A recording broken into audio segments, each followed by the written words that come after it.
Buenas tardes a todos y sean todos bienvenidos a una nueva conferencia ambiental aquí en la UB Verde. Es una conferencia que presentamos por vía telemática, es decir, online. Hoy vamos a hablarles de un tema muy importante. Se trata de los PFAS, conocidos también como los tóxicos eternos. Son sustancias que se encuentran en numerosos productos de uso cotidiano y que constituyen en sí un desafío tanto para el medio ambiente como nuestra salud. Y para comprender mejor qué son esos tóxicos, cómo afectan a nuestra salud y el medio ambiente, contamos hoy con Santiago Aparicio, profesor titular de Química en la Universidad de Burgos y experto en tóxicos químicos y su impacto en el medio ambiente. Y sin más, les dejo con el profesor para que nos desarrolle el tema objeto de la conferencia. Profesor. Hola, mi nombre es Santiago Aparicio, soy profesor del Departamento de Química y del ICRAN de la Universidad de Burgos y hoy vamos a hablar sobre los PFAS, contaminantes eternos, uno de los principales problemas medioambientales que afrontamos como sociedad hoy en día. El título de la presentación genérico es PFAS, contaminantes eternos, pero lo que vamos a dar es una visión global del problema de los contaminantes basados en flúor, de las soluciones que tenemos para ese problema desde el punto de vista de la remediación y de las alternativas que tenemos a este tipo de compuestos dentro de un esquema de sostenibilidad y economía circular. Me gustaría empezar con una imagen bastante arquetípica. Si nosotros tenemos una muestra de agua, una botella de agua como la que aparece en la imagen, es un fluido transparente, aparentemente limpio y en buenas condiciones, lo que llamamos normalmente agua limpia. Esta imagen del agua, arquetípica del comportamiento, de las propiedades del agua que ingerimos o del agua que utilizamos, es engañosa en cierta medida. No quiero ser excesivamente llamativo en cuanto a lo que vamos a discutir hoy en día, sino que lo que quiero mostrar es los problemas que puede presentar ese agua que en realidad no está tan limpia como aparece. Los compuestos de la familia de los PFAS que puede contener una botella de agua, como la que aparece en la muestra, bien sea embotellada o bien sea agua potable, son compuestos como, por ejemplo, el compuesto denominado PFOA, un compuesto que es carcinógeno, por ejemplo. Otro compuesto denominado PFOS, que es un compuesto que es un disruptor endocrino, afecta a nuestro sistema hormonal. Un compuesto como el denominado GenX, que es un compuesto que se propuso inicialmente como alternativa, pero que es igualmente tóxico a los anteriores. O compuestos como, por ejemplo, el denominado PFHS, que es un disruptor tiroideo.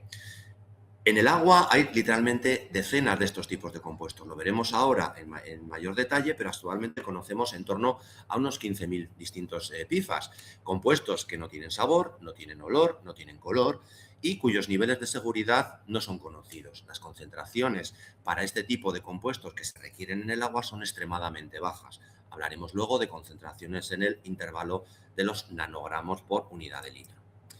Esta charla la vamos a organizar en torno a varios puntos. Primero, analizaremos la naturaleza del problema de los PFAS, qué son este tipo de compuestos, qué problemas generan. Veremos cómo actualmente están distribuidos en las tres esferas medioambientales, en el agua, en el aire y en el suelo. Una vez conocido el problema en estas tres esferas, plantearemos las alternativas que tenemos para eliminarlos de esas esferas, centrándonos principalmente en el agua.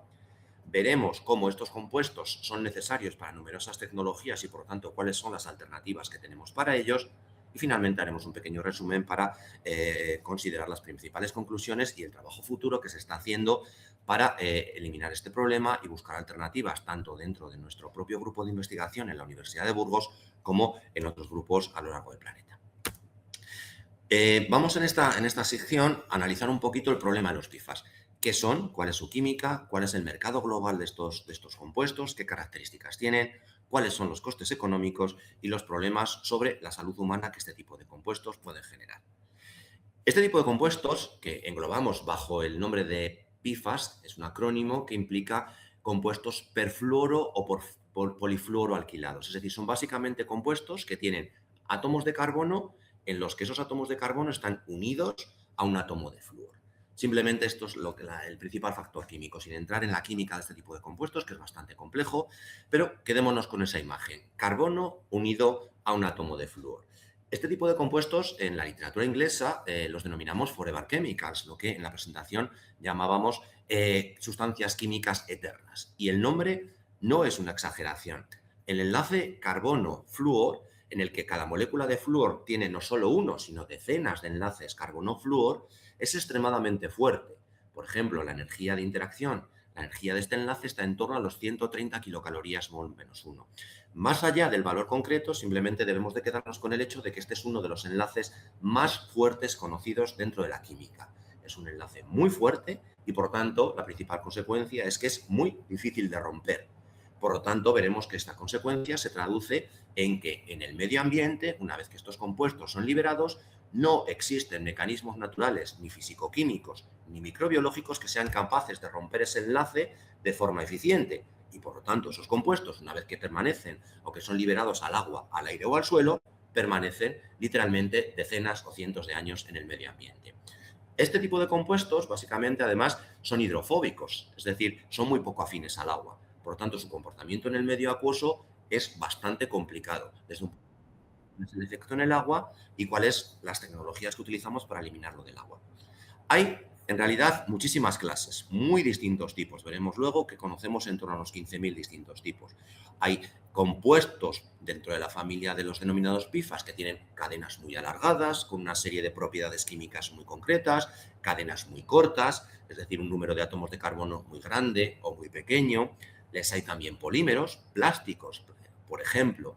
Uno de los principales plásticos que utilizamos para montones de aplicaciones es el denominado PTFE. Esa F del acrónimo indica flúor y, por lo tanto, este tipo de compuestos lo que tienen es enlaces carbono-flúor. Es decir, tenemos una química muy diversa, moléculas pequeñas, moléculas grandes, moléculas poliméricas, por lo tanto, con una serie de propiedades en el medio ambiente muy variada.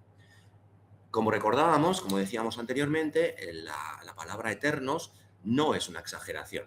No existe ningún proceso enzimático en la naturaleza ni ningún microorganismo que sea capaz de romper el enlace carbono-flúor. Permanece de forma infinita, en teoría, en el medio ambiente.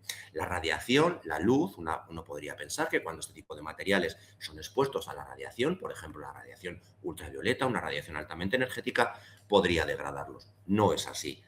Un tercer problema, y es muy relevante desde el punto de vista del efecto sobre la salud humana, es la bioacumulación. Vamos a ver luego que este tipo de compuestos se encuentran presentes en el agua, en el suelo, en el aire, en cantidades muy pequeñas. Pero el problema es que esas cantidades muy pequeñas, una vez que entran en nuestro organismo, se acumulan en nuestro organismo, se bioacumulan. Por lo tanto, la ingesta de este tipo de compuestos vía alimentos, vía agua, es acumulativa. Esos compuestos, por otra parte, persisten en el suelo, por ejemplo, y en los cultivos en los que están aplicados sobre suelos con este tipo de contaminación, los PIFAS pasan a los vegetales que introducimos en la cadena alimentaria. Este tipo de compuestos tienen otra propiedad, y es que son extremadamente móviles en el medio ambiente, sobre todo los más pequeños. Una vez que se liberan, permanecen en el medio ambiente por mucho tiempo, pero no son los que permanezcan en el medio ambiente por mucho tiempo, sino que se extienden por el medio de una manera muy, muy rápida. Para que se hagan una idea, se han encontrado PIFAS en regiones de alta montaña, en fosas marinas, en la Antártida, por ejemplo. Es decir, este tipo de compuestos se vierten en puntos muy concretos, pero se extienden a nivel planetario de una manera muy, muy eficiente. Algunos de ellos, como puede ser, por ejemplo, el PFOA y el PFOS, fueron incluidos, como veremos ahora, en la Convención de Estocolmo como sustancias contaminantes críticas. En resumen, básicamente, para que nos hagamos una idea de la extensión de este problema, conocemos en torno a unos 15.000 PFAS distintos, 15.000 tipos de compuestos distintos. Hoy en día, por ejemplo, a nivel industrial, se están fabricando, utilizando, incluyendo en productos, más de 4.700 compuestos producidos en la industria correspondiente. Al año se producen más de 100 kilotoneladas de este tipo de compuestos.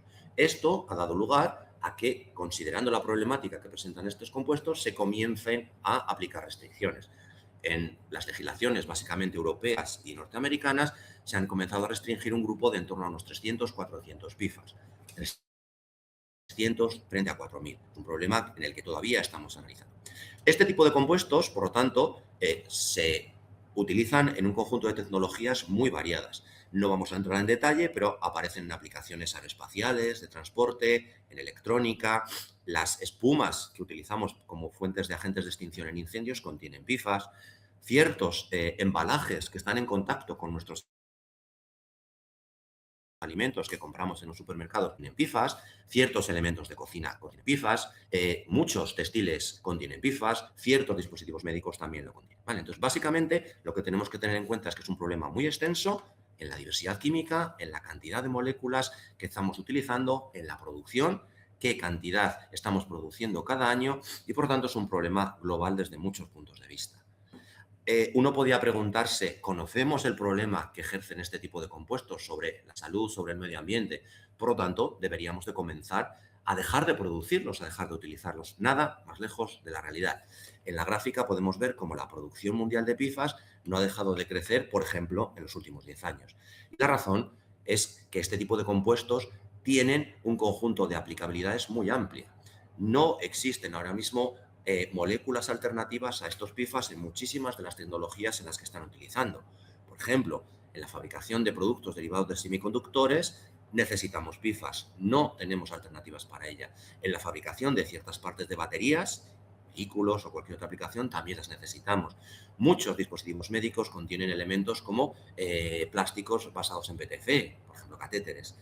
Muchos elementos en ciertas energías que supuestamente son limpias también contienen elementos de PFE. Empaquetados de alimentos ciertos, empaquetados, no todos, eso es cierto, contienen PFAS de muy distinto tipo. Entonces, básicamente, un conjunto muy grande de compañías continúan fabricando este tipo de PFAS por la razón principal de que existe una alta demanda para este tipo de compuestos y una segunda razón de que no hay alternativas a este tipo de compuestos en muchas de las tecnologías en las que se están utilizando. Y esto está causado básicamente por aquello que mencionábamos anteriormente. La fortaleza, ese enlace carbono-flúor, es muy difícil de replicar en otro tipo de sustancias. Al final de la conferencia veremos cómo estamos haciendo esto en la búsqueda de nuevas alternativas. Desde un punto de vista económico, se producen en grandes cantidades, hay muchos compuestos y esto tiene un coste. Para que nos hagamos una idea de la comparación entre el coste de producción de este tipo de compuestos y el coste de eliminación, es decir, eliminar el problema desde el medio ambiente, producir un solo kilogramo de la mayor parte de estos compuestos puede costar entre 100 y 1.000, 2.000 dólares euro, más o menos en función del tipo de compuesto.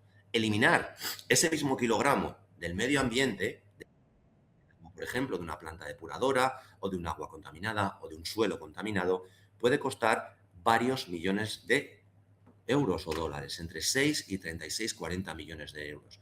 Es decir, las compañías están produciendo a una escala de en torno a los miles de euros y eliminarlos cuesta millones de euros. Es decir, producirlo y eliminarlo hay una relación entre ambos de factor aproximadamente 1000. Por lo tanto, es un problema muy, muy importante desde un punto de vista no solo de qué hacemos con esos compuestos, sino cómo los eliminamos. Tenemos en la parte inferior de la transparencia una serie de comparaciones, por ejemplo, para el tratamiento de 1 metro cúbico de agua. Imaginemos que tenemos 1 metro cúbico de agua, 1000 litros. ¿Cuánto costaría eliminar los PFAS en ese agua hasta los límites legales que se están comenzando a implantar? Tenemos distintas tecnologías, luego volveremos sobre ellos, pero estaríamos hablando de en torno a 10, 20, 30, hasta 100 euros por metro cúbico. 1 metro cúbico, 10, 20, 100 euros de tratamientos. Obviamente es un coste extremadamente alto que la mayor parte de los procesos de tratamiento de aguas hoy en día no es viable. Este tipo de compuestos tienen una historia muy larga. Los primeros PFAS producidos por diversas compañías químicas lo fueron hacia los años 40, hacia finales de la década de los 40, hace ya casi 75 años. A lo largo de su historia, en los principios de la década de los 2000, se comenzaron a analizar y a visualizar los problemas que este tipo de compuestos generaban, incluyéndolos, por ejemplo, en el Protocolo de Estocolmo en el año 2009, en el que fueron listados como uno de los compuestos más problemáticos. Es decir, desde la síntesis de este tipo de compuestos hasta que en la década de los años 2020, 2022, 2025 aproximadamente, en nuestros tiempos, en los que se ha comenzado a adoptar medidas de eliminación de este tipo de compuestos, han pasado cerca de 77 años. Es decir, desde la primera fabricación hasta la regulación, eliminación, etcétera, han pasado cerca de 8 décadas. Esto es un problema, por lo tanto, en el que hemos estado produciendo enormes cantidades de este tipo de compuestos durante décadas que aún siguen en el medio ambiente, aún siguen en el agua, aún siguen en el aire, aún siguen en el suelo. Este tipo de compuestos no serían tan problemáticos si no tuvieran una serie de problemas sobre la salud. Los efectos de este tipo de compuestos sobre la salud humana son muy variados y dependen mucho de lo que hemos comentado anteriormente. Moléculas pequeñas, moléculas grandes, polímeros, pero en general podríamos agruparlos en una serie de efectos, como los que tenemos en la transparencia y podemos ver. Muchos de estos compuestos son disruptores endocrinos, afectan nuestro sistema hormonal. Muchos de estos compuestos interaccionan, por ejemplo, con determinadas proteínas igual que lo hacen nuestras hormonas y, por lo tanto, provocan efectos, por ejemplo, sobre las hormonas tiroideas, sobre las hormonas androgénicas, etc. Algunos, no todos, son carcinógenos comprobados, como por ejemplo PFOA. Otros, por ejemplo, afectan a nuestro sistema inmunológico y reducen la respuesta inmune de nuestro sistema inmunológico. Otros tienen efectos sobre el sistema cardiovascular. Por ejemplo, aumentan los niveles de colesterol en determinadas condiciones, varían la tensión sanguínea, generando efectos de hipertensión, etc. Muchos de ellos son tóxicos para el hígado y, por ejemplo, en el caso de mujeres embarazadas, generan problemas tanto en el feto en desarrollo como en la propia mujer embarazada. Por lo tanto, tenemos que tener claro que no existe un nivel seguro para este tipo de compuestos. El objetivo debe ser eliminarlos, porque estos efectos lo son incluso en concentraciones muy bajas y no debemos de olvidar el segundo factor. Cuando nosotros ingerimos PFAS, permanecen en nuestro cuerpo y se van acumulando. Y esa acumulación genera efectos de salud, no a corto plazo, no son tóxicos inmediatos, sino a medio y a largo plazo. Por lo tanto, es un problema de salud pública que puede tener efectos en los próximos años. ¿Dónde proceden este tipo de compuestos? Pues básicamente, numerosas tecnologías, numerosas industrias producen este tipo de compuestos. Hemos hablado anteriormente de una producción de en torno a 100 kilotoneladas por año de este tipo de compuestos. Una vez que este tipo de compuestos permanecen, son emitidos en la atmósfera, en el agua y en el suelo, permanecen durante una escala temporal muy alta y no hay manera de eliminarlos. Compuestos, por ejemplo, como los fluoropolímeros que hemos hablado anteriormente, el PTFE, pues emiten anualmente en una escala de decenas de kilotoneladas por año. En la producción de textiles, en las espumas antiincendios, en los embalajes alimenticios, en la industria electrónica, en muchas otras. Obviamente, ese tipo de compuestos que son emitidos por estas industrias o los productos finales son finalmente desplazados por la alta movilidad de este tipo de compuestos hacia la atmósfera, hacia el océano o hacia los cursos de agua. Por ejemplo, lo que comentábamos anteriormente, se han detectado PFAS en, por ejemplo, la fosa de las Marianas, a cerca de 11.000 metros de profundidad, en altas montañas, en, por ejemplo, el Everest, o en la Antártida, es decir, muy, muy lejos de los focos de emisión. Por lo tanto, este tipo de compuestos tienen una altísima movilidad en el medio ambiente, en el agua, en el agua subterránea, en el suelo. Por ejemplo, las medidas de PFAS en el ser humano, en la sangre, en distintos elementos, ha mostrado la existencia de este tipo de compuestos en nuestros propios organismos como consecuencia de la acumulación. Es decir, esta es la principal característica. La contaminación, desde un punto de vista de la toxicidad, es extremadamente acumulativa. Y, por lo tanto, tenemos que remediar el problema antes de que entren en la cadena alimenticia y entren en contacto con las personas correspondientes. Por ejemplo, una fuente de contacto muy, muy frecuente con PFAS es los alimentos y los paquetes de los alimentos. Por ejemplo, los elementos de cocina antiadherentes, sartenes y demás, muchos de ellos, no todos, pero muchos de ellos, contienen como agente antiadherente PTFE, que es un polímero que se adiciona a los elementos de cocina, cazuelas, sartenes, etcétera, precisamente para evitar la adherencia de los alimentos. Muchos de los empaquetados de alimentos que utilizamos, pues, por ejemplo, para alimentos que luego se van a introducir en el microondas o que se van a calentar en hornos y demás, contienen PFAS en distintas concentraciones, además bastante altos, concentraciones por encima de las decenas de nanogramos por gramo de producto. En el mar tenemos PFAS. Esos PFAS, vía los mecanismos correspondientes, pasan a formar parte de los organismos marinos correspondientes que nosotros, vía pesca, introducimos en la cadena alimenticia. En el agua que nosotros ingerimos, en ciertas aguas urbanas, no todas, pero en ciertas aguas urbanas, tenemos concentraciones de PFAS más altas que las que son recomendables. En la ganadería, Tenemos PFAS en el suelo, son asimilados por las plantas son ingeridas por la ganadería y entran en el contacto a través de los alimentos, ¿no? Materiales de envasado, alimenticios, etcétera. Hay muchísimas vías de contacto alimenticio con este tipo de compuestos. Bien, una vez conocido qué son estos compuestos, cuáles son sus problemas y dónde pueden estar, vamos a ver un poquito la problemática más en detalle en las tres principales esferas medioambientales: en el agua, en el aire y en el medio ambiente. Hoy en día el problema principal quizás es la presencia de PFAS en el agua, y es donde quizás nos vamos a centrar un poquito más porque es donde las concentraciones son más altas, donde el ser humano puede verse más expuesto y donde las tecnologías de remediación están más avanzadas ahora mismo. ¿Dónde están los PFAS y de dónde proceden en el caso del agua? ¿Cuáles son sus fuentes y los mecanismos de transporte? La principal fuente, por ejemplo, son las descargas industriales. Las plantas de tratamiento de aguas industriales, en su práctica totalidad hoy en día, no contienen unidades de eliminación de PFAS. Industrias que producen PFAS en su procedimiento están vertiéndolo y las plantas depuradoras no lo están eliminando hoy en día, básicamente porque la legislación no lo exige. Instalaciones como, por ejemplo, instalaciones aéreas o militares son puntos muy fuertes de emisión de este tipo de compuestos. De hecho, en los últimos meses, determinados gobiernos han establecido demandas frente a determinadas bases militares por la contaminación de PFAS en su entorno. Es decir, si uno vive cerca de una base militar o cerca de un aeropuerto, es más fácil que sus niveles de PFAS sanguíneos sean más altos. Agricultura. Básicamente, la principal fuente es la irrigación. Eliminaciones durante procesos de tratamiento del suelo. Eliminación a través de la atmósfera, es decir, los PFAS están en la atmósfera, pero mediante procesos de movilidad acaban siendo absorbidos por el agua. Y, básicamente, los efluentes de las aguas residuales. De esa manera, tenemos PFAS en la práctica totalidad de los cuerpos de agua. En las aguas superficiales, ríos, lagos, etcétera. En las aguas que ingerimos, en las aguas que tomamos cuando nosotros abrimos el grifo en nuestras casas. Este es un problema muy variado, es decir, hay ciudades con altísima calidad de agua, como puede ser, por ejemplo, la ciudad de Burgos, frente a otras ciudades que tienen ciertos problemas en las aguas potables y, sobre todo, y es el problema más grave, en los océanos. Por lo tanto, estos mecanismos hacen que tengamos una cierta cantidad de PFAS en las aguas y que, por lo tanto, entren en contacto con la cadena alimenticia correspondiente o con la cadena del agua correspondiente.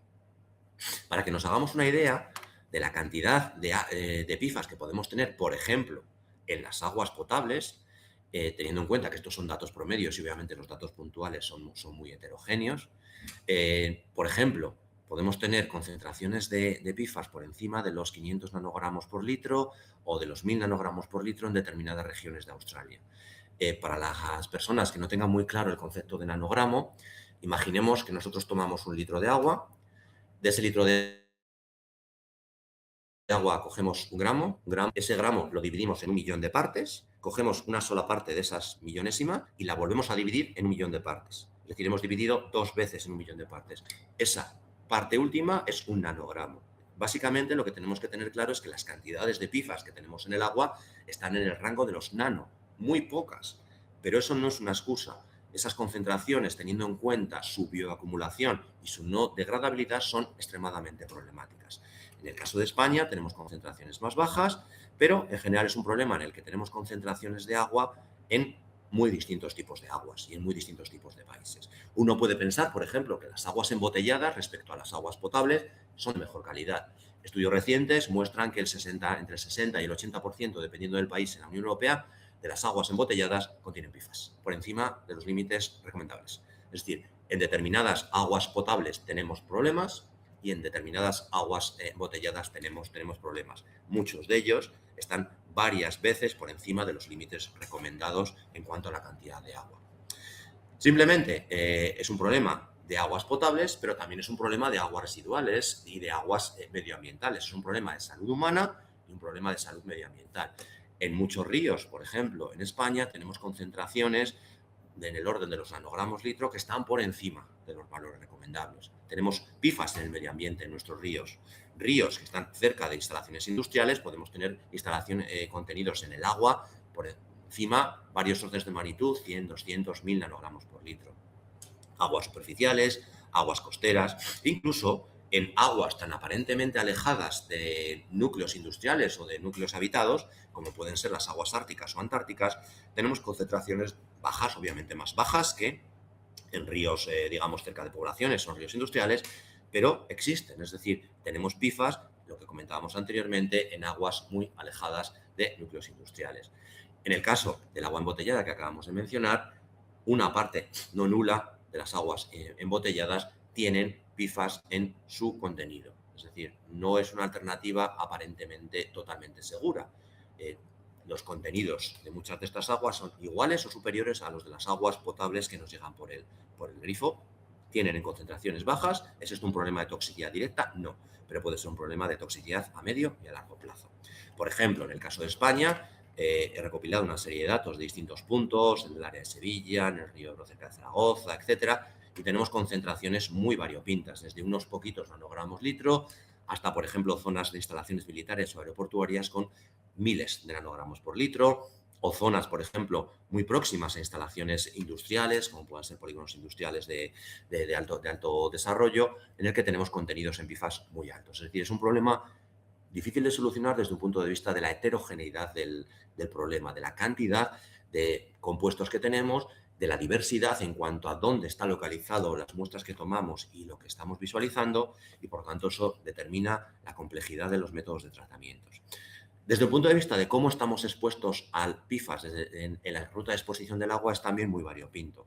Si comparamos, por ejemplo, la exposición de un adulto, de un niño, si comparamos la exposición con aguas cerca de lugares industriales o lugares contaminados, vemos básicamente una diversidad muy alta. Ingestas que pueden ser principalmente alimenticias, que pueden ser principalmente por agua, en función del tipo de exposición al que estemos hablando, ¿no? Básicamente lo que tenemos que tener claro es que estamos expuestos a este tipo de compuestos sin ser alarmistas desde una variedad de exposiciones posible. Los análisis en humanos, en jóvenes, en adolescentes, en personas cerca de los núcleos de exposición muestran que en nuestros organismos tenemos contenidos de PFAS. No queremos decir con ello que sean un problema directo para la salud, pero es un problema que se puede manifestar a medio y a largo plazo. ¿Cuáles son las regulaciones en agua? Hemos visto anteriormente cómo los primeros PFAS se comenzaron a fabricar en la década de los 40, poco después de la Segunda Guerra Mundial, con un desarrollo tecnológico muy concreto, pero no ha sido hasta la década de los 2020, prácticamente en los 2 últimos años, en los que, visto dos características, la complejidad y la extensión de este problema y la dificultad de eliminación de este tipo de compuestos, ha dado lugar a la aparición de las primeras regulaciones para este tipo de compuestos.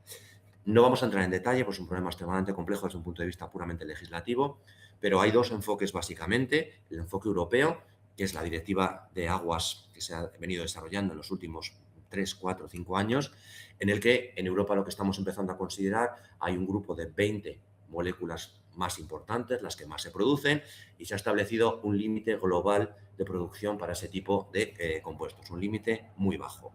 En el caso de la directiva de Estados Unidos, lo que considera es una regulación compuesto por compuesto, y para las moléculas más frecuentes, como pueda ser PFOA o PFOS, en el agua que ingerimos, en el agua potable, se establece un límite muy bajo de 4 nanogramos por litro. Más allá de legislaciones adicionales que se están desarrollando en otros países, lo que debemos de tener claro es que las legislaciones que se están empezando a implementar, lo que tienen claro es que el problema es muy relevante y, por tanto, los límites tolerables en el agua en el que una persona está en contacto a partir de ahora van a ser extremadamente bajos. Necesitamos que el agua que está en contacto con nosotros tenga una concentración de PFAS extremadamente baja. Por lo tanto, la consecuencia directa de esto es los PFAS están en el agua, los PFAS son muy móviles, los PFAS tienen una toxicidad relevante, se bioacumulan, tenemos que eliminarlos, puesto que los procesos naturales de eliminación son prácticamente inexistentes. Por lo tanto, la idea que subyace en todo esto, y con las tecnologías y las regulaciones actuales que se están empezando a implementar, es: tenemos que desarrollar tecnologías para eliminar en, por ejemplo, una planta de tratamiento de aguas residuales urbanas o industriales este tipo de compuestos, para dos cosas: evitar el contacto con el ser humano y evitar su dispersión medioambiental.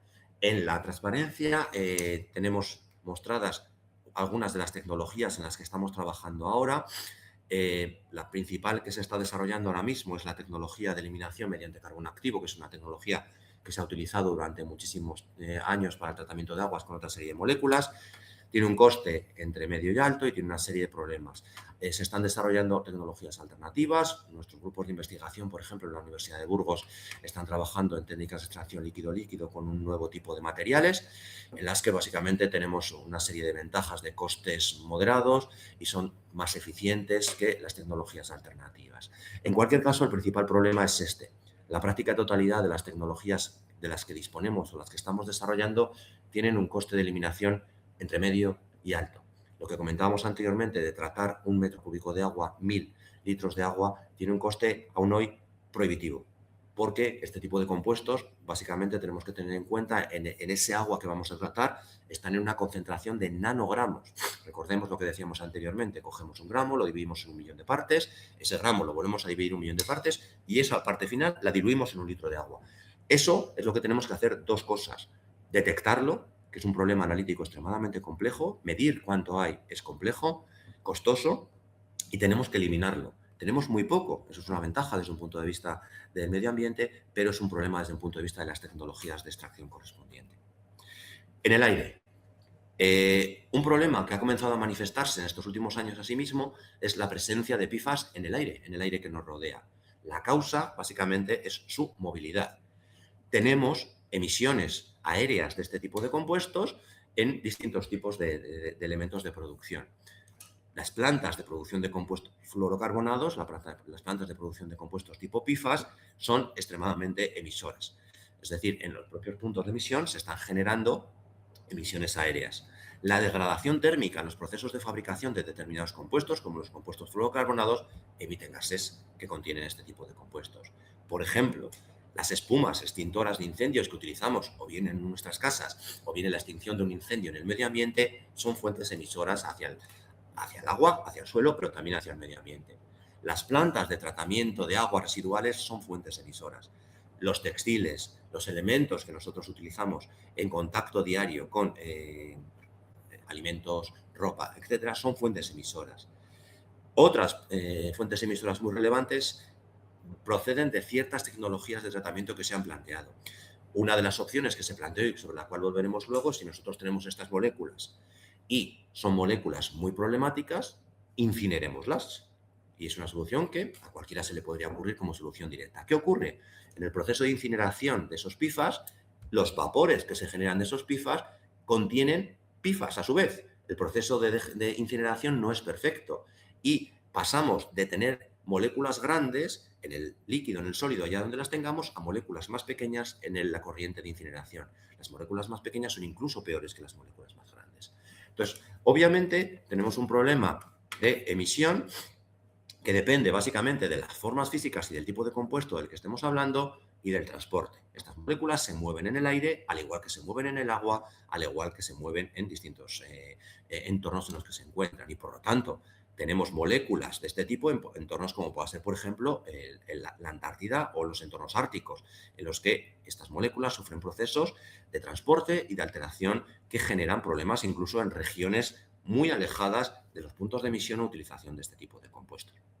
Entonces, cuando nosotros hablamos de qué cantidad de PFAS tenemos en el aire, tenemos un problema incluso más difícil de resolver que en el agua. Si recordamos, anteriormente decíamos que en el agua teníamos nanogramos por metro cúbico, por cada 1000 litros. En el caso de las concentraciones en el aire, lo que tenemos es incluso más pequeño. Tenemos picogramos por cada 1000 litros.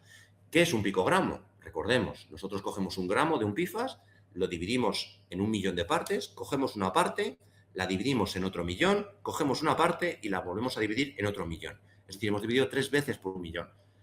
En un metro cúbico, en 1000 litros de aire, tendríamos eso, picogramos. Tenemos dos problemas. Medirlo, medir este tipo de concentraciones en el aire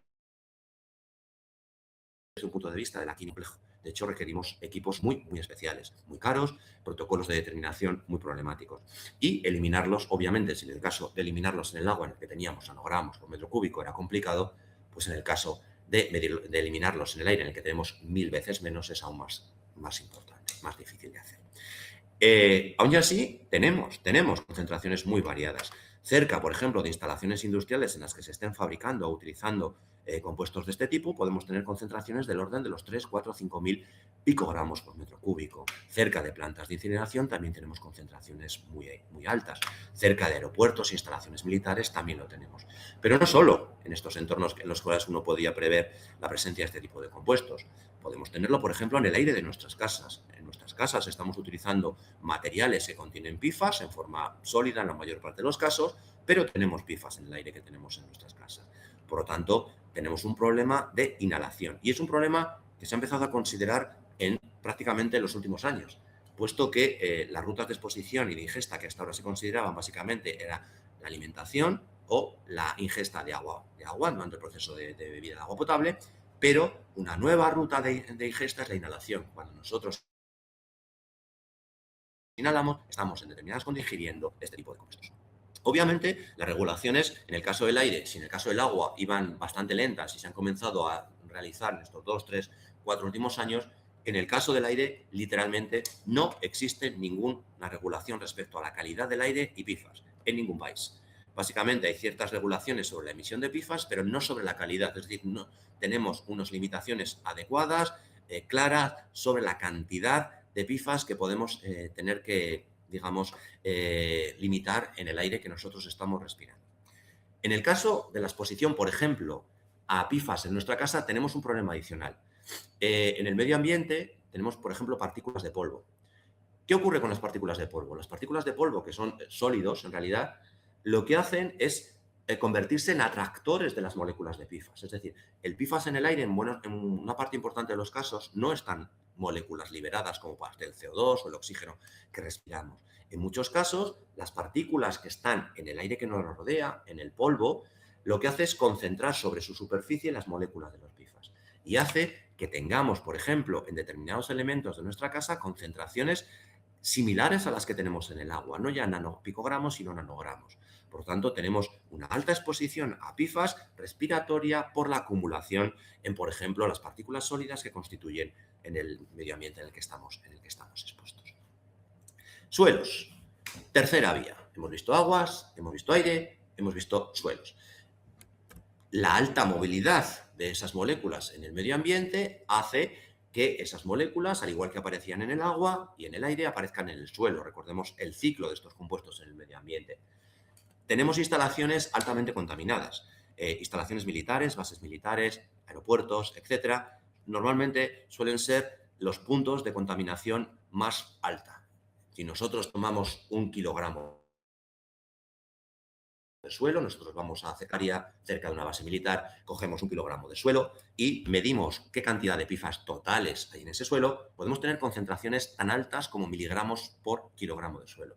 Ese tipo de concentraciones son extremadamente problemáticas, están ya varias órdenes de magnitud, muy por encima, 100.000 veces por encima de lo que es recomendable.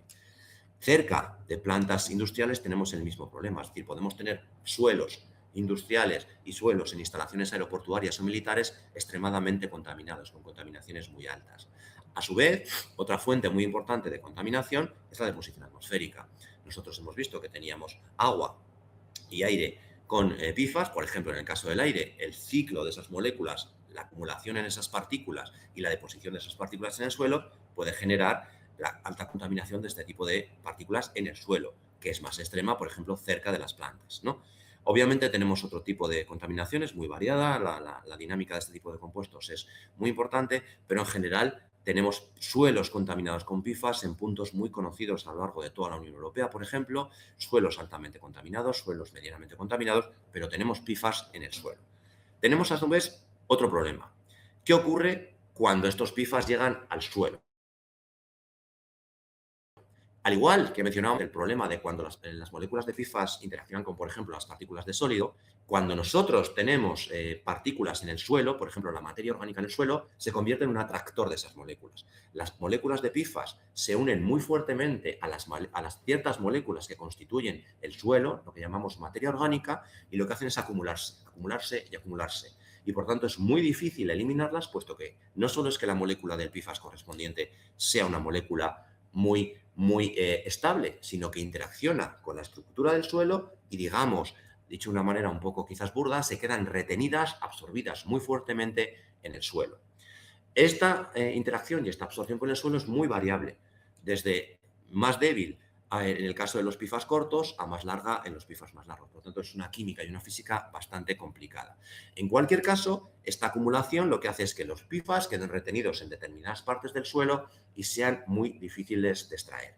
Más aún, más allá de que podemos tratar o no de eliminarlos, si nosotros tenemos un suelo con concentraciones de PFAS en sitios muy concretos y sobre él crecemos un cultivo, esos PFAS finalmente durante el proceso de movilización, interacción con el agua, irrigación y demás, pasarán a través de las raíces a la planta y de la planta, por ejemplo, a la cadena alimenticia correspondiente. Y una vez que están en los productos alimenticios correspondientes, es una segunda vía muy importante, junto con el agua y la inhalación, de interacción, de absorción de este tipo de compuestos en el ser humano. Todas estas propiedades, obviamente, son muy dependientes del tipo de PFAS, suelo, cómo es el suelo, cómo es de ácido, cómo es de básico, qué tipo de suelo es, desde el punto de vista de las arcillas que tiene, etcétera. Es un problema muy complejo, pero existe. Y tenemos que tener en cuenta que de la plétora de microorganismos que hay en esos suelos, uno podría pensar, hay bacterias que harán algo a ese tipo de microorganismos. La realidad es que no existen ninguna bacteria que sea capaz de hacerlo. El enlace carbono-flúor es un enlace absolutamente artificial. Hay un número muy pequeño de bacterias y organismos que en sus procesos químicos naturales incluyen el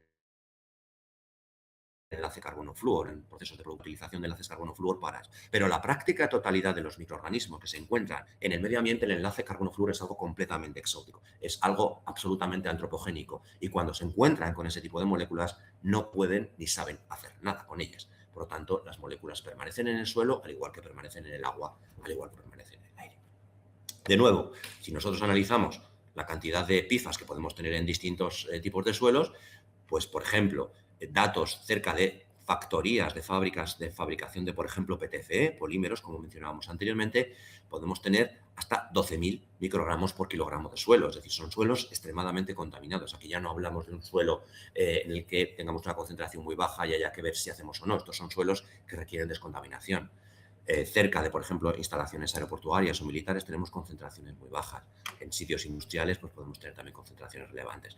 Pero en general la práctica totalidad de los suelos urbanos y suelos agrícolas contienen concentraciones en el orden de los microgramos litro, es decir, la milésima, de un microgramo, recuérdese que es un gramo se divide en 1000 partes, ¿no? Eso es un miligramo y lo volvemos a dividir en otras 1000 partes, eso es un microgramo, ¿no? Entonces, más allá de los datos concretos, hay suelos extremadamente contaminados con PFAS y hay otros suelos en los que, aun su contaminación no siendo tan extensiva, sí existe un problema que hay que tener en cuenta.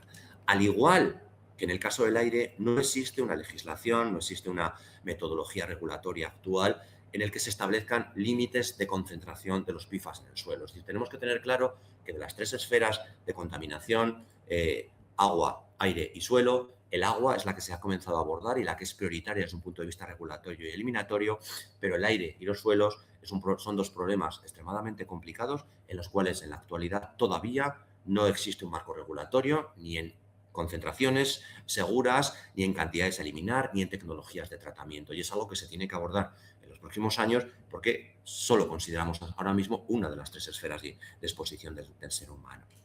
¿Qué hacemos en el suelo?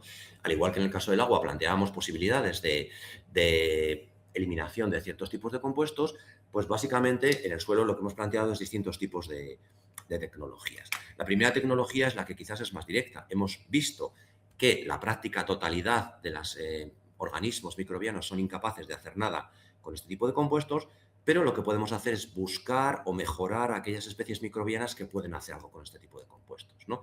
Es básicamente el desarrollo de tecnologías microbianas, seleccionando aquellas cepas que puedan hacer algo con este tipo de compuestos. Es un problema extremadamente complejo porque, como les decía anteriormente, el enlace carbono-flúor es algo absolutamente exótico al mundo natural.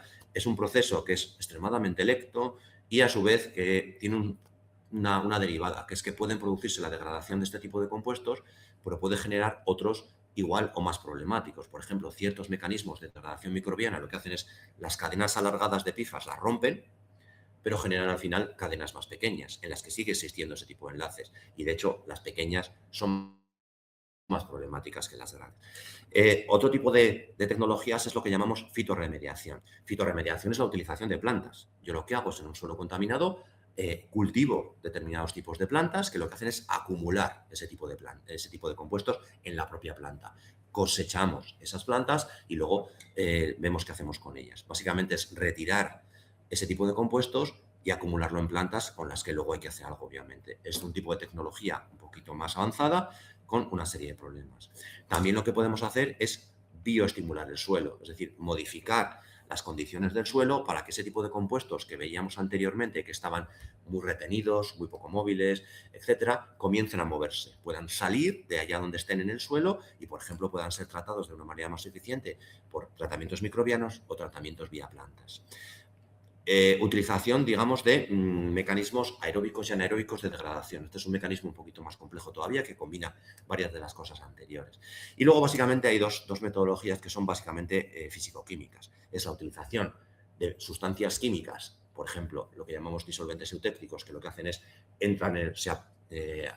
se adicionan al suelo, entran en el suelo, retiran ese tipo de compuestos y retiramos ese tipo de compuestos con los PFAS en él.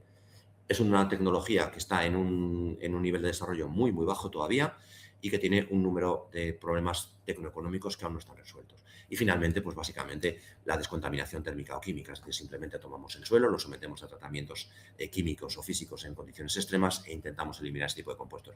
Es una tecnología más desarrollada, pero su extensión a grandes, digamos, masas de suelo contaminado es prácticamente inviable.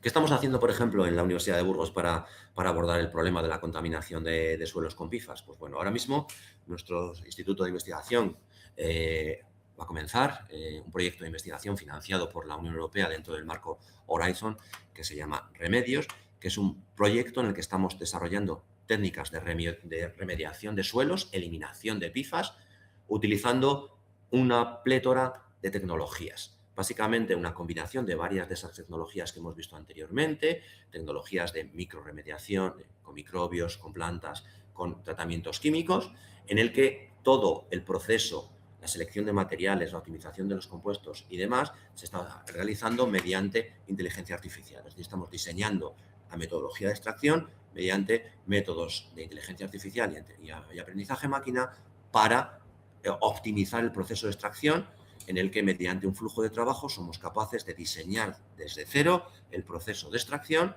y su validación experimental en el laboratorio. Es un proyecto que comienza recientemente y que veremos cómo funciona para las tecnologías que planteamos con el objetivo de eliminar PFAS en el suelo. En el agua, ¿qué estamos haciendo en el agua? Bien, el agua es quizás el problema más grave que tenemos de contaminación directa y es el que desde un punto de vista regulatorio ahora mismo se está abordando directamente. Es decir, es el problema para el que las soluciones son más necesarias a corto plazo.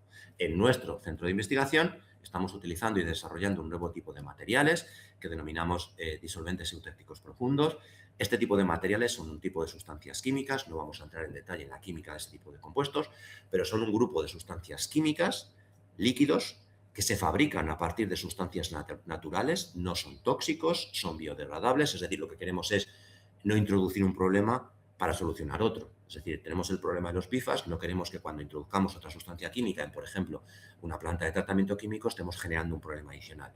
Este tipo de sustancias con las que estamos trabajando, en las cuales tiene una química muy variopinta que está presentada en la transparencia, se caracterizan por una serie de cuestiones, como mencionamos anteriormente, naturales, no tóxicas, bajo coste y tienen una característica muy importante, tienen alta afinidad por los PFAS. Podemos diseñar sustancias que sean capaces, por ejemplo, de eliminar entre el 95 y 99% de agua. Es decir, ¿qué hacemos en realidad? Nosotros cogemos agua con PFAS, imaginemos el agua contaminada de una industria, cogemos el solvente que estamos diseñando, lo ponemos en contacto con el agua con PFAS y básicamente lo que ocurre es que el PFAS que estaba en el agua pasa a nuestro nuevo disolvente y lo que obtenemos es, separando esos dos nuevos compuestos, agua limpia y el PFAS en el DES que podemos reutilizar un número muy alto de veces. De esa manera, el proceso de tratamiento lo que genera es extracciones de PFAS en agua con muy distintos tipos. Es decir, este tipo de compuestos, la principal característica que tienen es que es capaz de eliminar desde PFAS de cadena corta, PFAS de cadena larga, con químicas muy variadas. Porque básicamente la característica principal que tienen es que son tunables, es decir, que se puede ajustar sus propiedades mediante metodologías de modelización y simulación con inteligencia artificial a lo que queremos extraer. Este proceso se está en desarrollo, es un proceso que estamos desarrollando vía distintos proyectos de investigación y los resultados que estamos teniendo en este proyecto son extremadamente positivos. Hemos sido capaces de eliminar PFAS no solo de agua simple, sino de aguas residuales de distintas plantas con concentraciones por encima del 99%. Por tanto, es un proceso eficiente desde un punto de vista de eliminación, novedoso, de coste moderado y aplicable a muy distintos tipos de agua. Básicamente ese es el flujo que nosotros utilizamos en el proceso de desarrollo, es decir, es una tecnología en la que básicamente nosotros diseñamos las moléculas desde cero utilizando tecnologías de computación. Esas moléculas que son diseñadas mediante este tipo de tecnologías son testadas en el laboratorio y vemos de moléculas de PFAS que somos capaces de extraer tras un análisis bastante complicado en el que podemos definir la estructura de la molécula con un análisis físico-químico muy complejo. Simplemente en la transparencia podemos ver una serie de propiedades que ajustamos, diseñamos mediante metodologías de simulación. Y al final, básicamente, lo que hacemos es, lo que obtenemos es, mediante estas tecnologías de modelización y simulación, diseñar de nuevo significa desde cero, moléculas absolutamente nuevas para sintetizar, extraer y eliminar PFAS desde aguas de muy distinto tipo. Por ejemplo, las moléculas óptimas que hemos estado diseñando son capaces de obtener tras todo este proceso de diseño molecular, inteligencia artificial, desde laboratorio, validación, etcétera, en distintos tipos de agua, son capaces de recuperar por encima del 99% de los PFAS que estaban en ese agua original. Este tipo de compuestos, por tanto, son extremadamente eficientes, son compuestos que pueden aplicarse a distintos tipos de aguas contaminadas, desde aguas en una depuradora, por ejemplo, urbana, a una depuradora industrial, y por tanto es una de las tecnologías que estamos desarrollando más avanzadas para, digamos, la eliminación de contaminantes en este tipo de agua. Obviamente todo esto hay que escalarlo. Nosotros en la etapa en la que estamos ahora mismo, lo que estamos considerando es cómo es este tipo de compuestos de viable desde un punto de vista técnico. Eso lo hemos demostrado. En nuestras condiciones óptimas somos capaces de eliminar el 99,99% de los PFAS en el agua. Esto básicamente lo que permite es que si se aplica esta tecnología en una planta de extracción industrial, el agua que sale cumple la legislación correspondiente y por tanto se puede verter o incluso se podría consumir. En los parámetros de optimización del agua de entrada del método que utilizamos de extracción y demás son óptimos en cuanto al proceso se realiza sin grandes pérdidas de material, en condiciones de temperatura y cantidad de material utilizado relativamente bajas y por lo tanto la capacidad extractiva es muy alta en muy distintas condiciones. Sí que hemos visto un pequeño problema que ya has conocido anteriormente, que es la menor eliminación cuando comparamos PFAS de cadena corta, es decir, moléculas largas frente a moléculas cortas. La eficiencia es menor para los de cadena corta, pero lo que planteamos es un ciclo continuado en el que somos capaces de ir del 80 y pico por ciento para esas moléculas al 99% que cumple la legislación correspondiente. Por lo tanto, la tecnología es capaz de hacerlo. Siguiente pregunta. ¿Es esto viable desde un punto de vista tecnoeconómico? ¿Podemos nosotros establecer una tecnología realista más allá de los trabajos de modelización, simulación y diseño y el trabajo en laboratorio que hemos desarrollado? Bien, los costes de eliminación actualmente son todavía demasiado altos. Estaríamos hablando de en torno a 20-25 euros metro cúbico. 1000 litros de agua, eliminar la cantidad de PFAS que contienen, por ejemplo, un agua industrial común, puede costar entre 20 y 30 euros por metro cúbico. Esto es una cuestión básicamente de escala. Los estudios que hemos hecho y los diseños están pensados para una planta depuradora de en torno a 10 metros cúbicos hora, una planta que tratase unos 10.000 litros por hora. Obviamente, esto es una planta muy pequeña todavía para un diseño industrial. Las plantas depuradoras reales tienen varios órdenes de magnitud y lo que estamos haciendo actualmente implican que esos costes de en torno a los 20-30 euros metro cúbico pueden bajar un orden de magnitud, se pueden ir cerca del euro metro cúbico cuando utilicemos caudales y plantas de un tamaño realista que básicamente hará que la tecnología sea competitiva. Todo este tipo de análisis está todavía en desarrollo. ¿Vale? Entonces, básicamente, hemos aplicado esta tecnología a muy distintos tipos de agua, desde aguas ultrapuras, aguas de grifo, aguas residuales, aguas de río, aguas de una planta depuradora, y las capacidades extractivas son variables. Obviamente tenemos que tener en cuenta que cuando nosotros tenemos un agua medioambiental, tomamos una muestra, imaginemos, de un río, de un lago, del mar.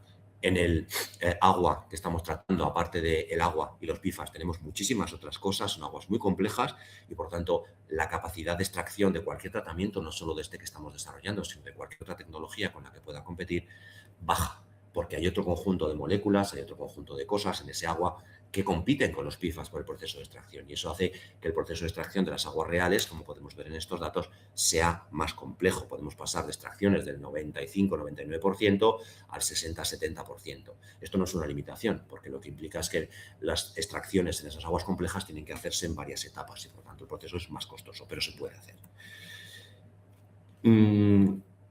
Tenemos PFAS en el medio ambiente, en el agua, en el aire,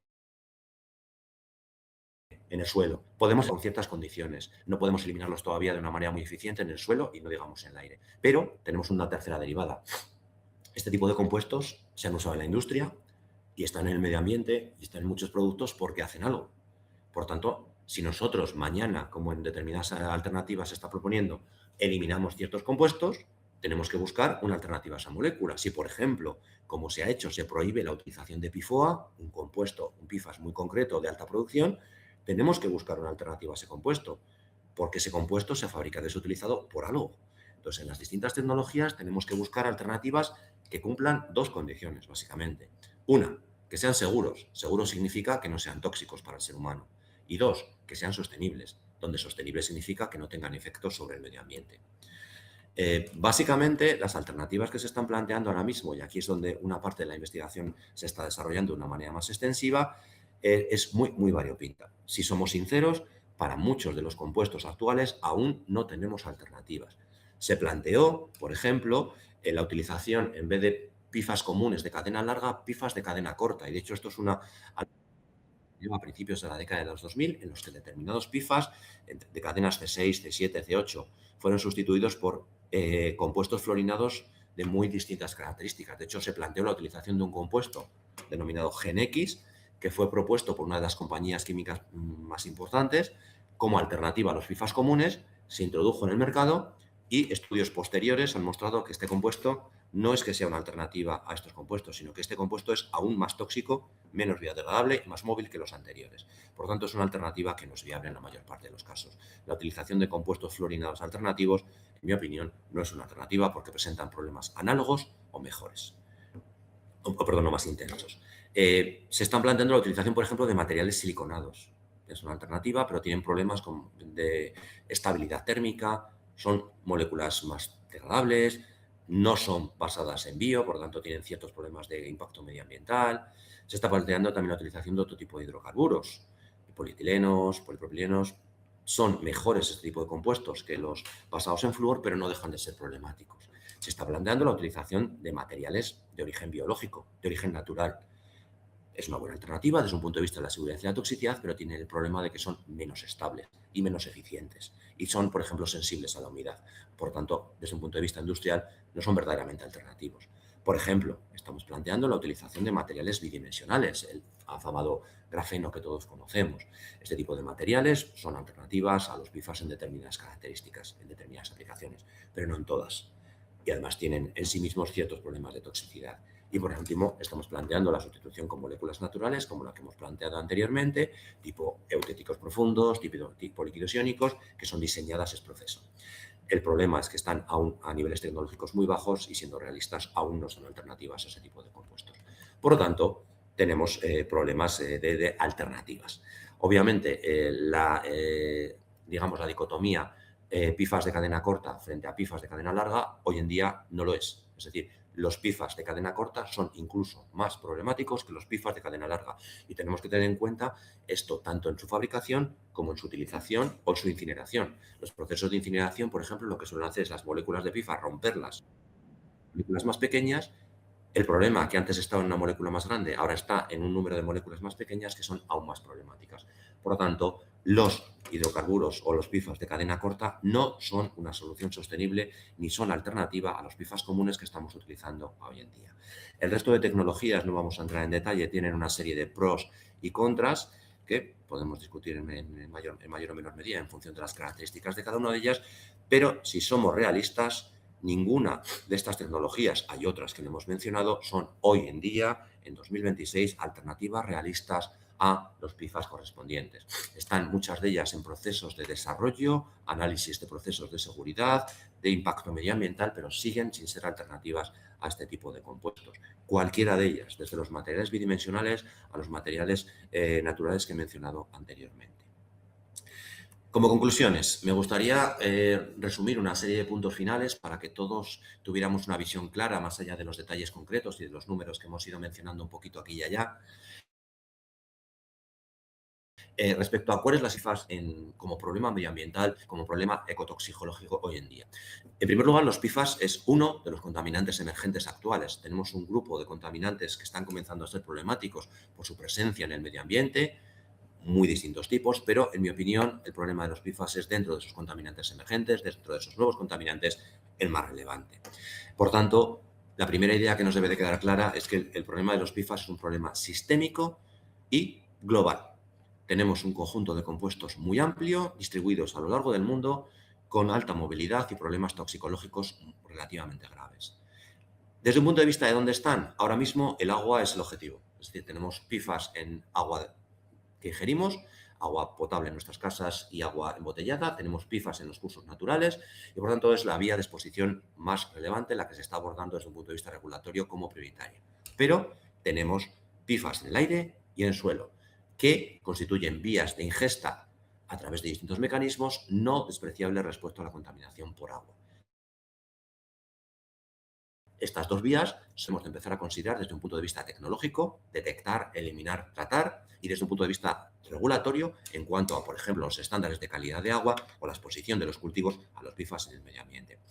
Una característica muy relevante desde el punto de vista de este tipo de compuestos es son necesarios para muchísimas aplicaciones industriales, la plétora de aplicaciones que hemos mencionado anteriormente es muy amplia, pero la sustitución de PFAS de familias, digamos, clásicas por PFAS de cadena corta actuales, por nuevas moléculas de cadena corta en las que sigue habiendo enlaces carbono-flúor, debe ser descartada.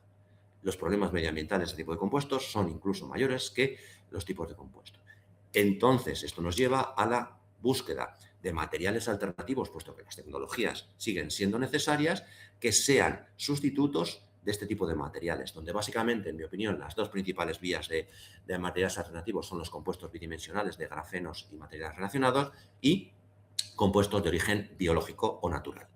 Y teniendo claro que todo este proceso, todo este problema medioambiental es extremadamente complejo desde un punto de vista tecnológico, legislativo y desde un punto de vista de la aplicabilidad real, con lo cual hoy, en 2026, la utilización de la inteligencia artificial y de los métodos computacionales nos permite aproximarnos a este problema de una manera mucho más eficiente, de una manera menos costosa y es un ejemplo característico o clave de cómo las herramientas computacionales modernas pueden ayudar a la resolución de problemas sociales muy relevantes.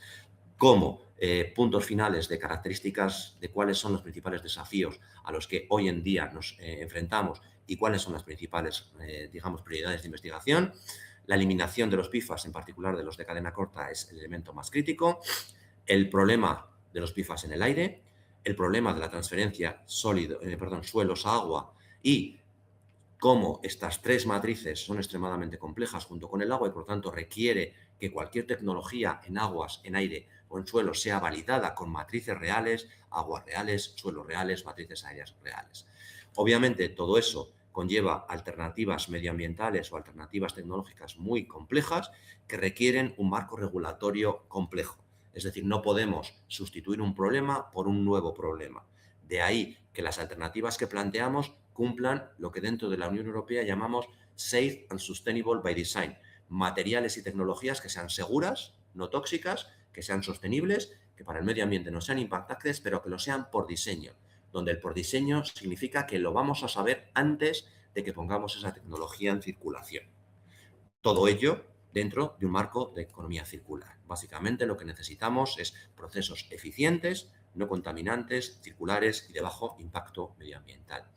En la transparencia pueden ver en los códigos QR el acceso a los distintos puntos donde pueden obtener información adicional sobre la investigación que estamos haciendo. En el código QR de la izquierda pueden acceder a la página web de mi grupo de investigación, la Unidad de Investigación Consolidada 305 de Castilla y León.